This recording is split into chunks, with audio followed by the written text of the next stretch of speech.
आप इन्हें जोड़ना चाहते हैं और उसके बाद सम को प्रिंट कराएंगे तो हम सबको सबसे पहले तो हम इंटीजर टाइप में प्रिंट करा के देखते हैं कि क्या रिजल्ट आएगा।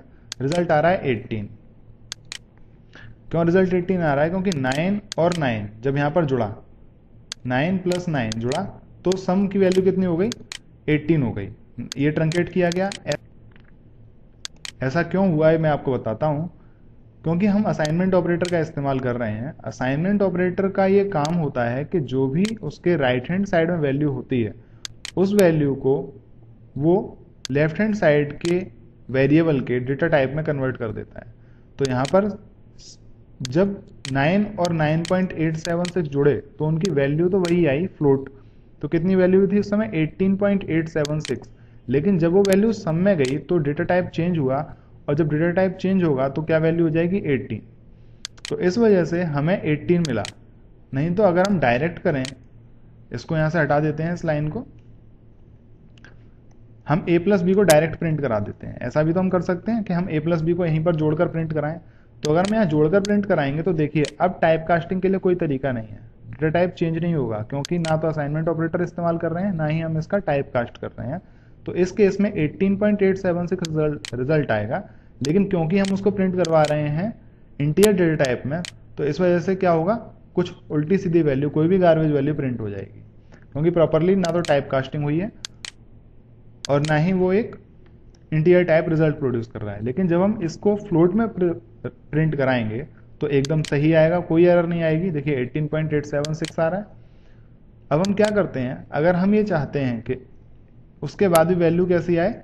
इंटीजर टाइप ही आए, तो आप क्या कीजिए, पूरे a + b का टाइप कास्ट करा दीजिए।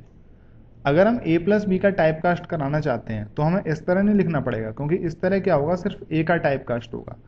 हमें पूरी की पूरी वैल्यू को इस तरह देना पड़ेगा। तो अब इस पूरे a + b को टाइप कास्ट कर दिया जाएगा किसमें? इंटीजर में। तो अब जो रिजल्ट आएगा वो कितना आएगा? 18। देखिए आ रहा है। तो इस तरह से टाइप कास्टिंग आपकी मदद करती है कई ऑपरेशन के दौरान भी, और कई छोटी छोटी जगहों पर जहां पर आप फंस सकते हैं। अब आपने कितने ऑपरेटर सीखे, उन ऑपरेटर का प्रेसिडेंस देखिए, मतलब किस ऑर्डर में वो एग्जीक्यूट होते हैं, देखते हैं। सबसे पहला जो ऑपरेटर जिसका सबसे पहले प्रेसिडेंस आती है, सबसे पहले पूरे प्रोग्राम के अंदर, पूरे एक्सप्रेशन के अंदर ब्रैकेट सॉल्व किए जाते हैं, पैरेंथेसिस, जो कि हम अपनी मैथमेटिक्स में भी करते हैं। अगर हम खुद से कोई मैथमेटिक्स का एक्सप्रेशन सॉल्व करते हैं तो हम उसमें सबसे पहले क्या ढूंढते हैं? पैरेंथेसिस ढूंढते हैं और उनको सॉल्व करते हैं। सबसे पहले इन्हीं को सॉल्व किया जाता है। उसमें भी अगर ब्रैकेट के अंदर ब्रैकेट है तो सबसे पहले अंदर वाला ब्रैकेट सॉल्व किया जाता है, और अगर कई ब्रैकेट हैं तो कंप्यूटर का कंपाइलर यानी सी का कंपाइलर उसको लेफ्ट हैंड साइड से राइट हैंड साइड की तरफ सॉल्व करना शुरू करता है। अब बात करते हैं यूनरी ऑपरेटर की। आपने कौन कौन से यूनरी ऑपरेटर सीखे? Minus, plus, increment, decrement, size of and type. आपने ये यूनरी ऑपरेटर सीखे। इनकी जो प्रेसिडेंस होती है वो राइट हैंड साइड से लेफ्ट हैंड साइड की तरफ होती है।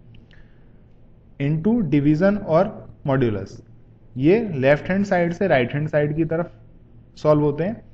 प्लस और माइनस, ये लेफ्ट हैंड साइड से राइट हैंड साइड की तरफ सॉल्व होते हैं। इक्वल टू, ये राइट साइड से लेफ्ट की तरफ सॉल्व होता है। इनको एक एग्जांपल लेके देखते हैं तो ज्यादा हमें समझ में आएगा। देखते हैं प्रेसिडेंस का एग्जांपल। हमारे पास एक एक्सप्रेशन है जो सी लैंग्वेज में लिखा हुआ है, a = 2 × 3 divided by 4 + 4 divided by 4 + 8 - 2 + 5 divided by 3 + 1। तो ऑब्जेक्ट जो हमारी प्रेसिडेंस होती है, ऑपरेटर प्रेसिडेंस, उसके हिसाब से सबसे पहले क्या सॉल्व होना चाहिए? पैरेंथेसिस यानी कि ब्रैकेट सॉल्व होना चाहिए। तो सबसे पहले ये ब्रैकेट सॉल्व होंगे। ये क्या है? 3 + 1। तो सबसे पहले 3 + 1 सॉल्व हुआ तो रिजल्ट कितना आया? 4 आया। अब क्या सॉल्व होना चाहिए?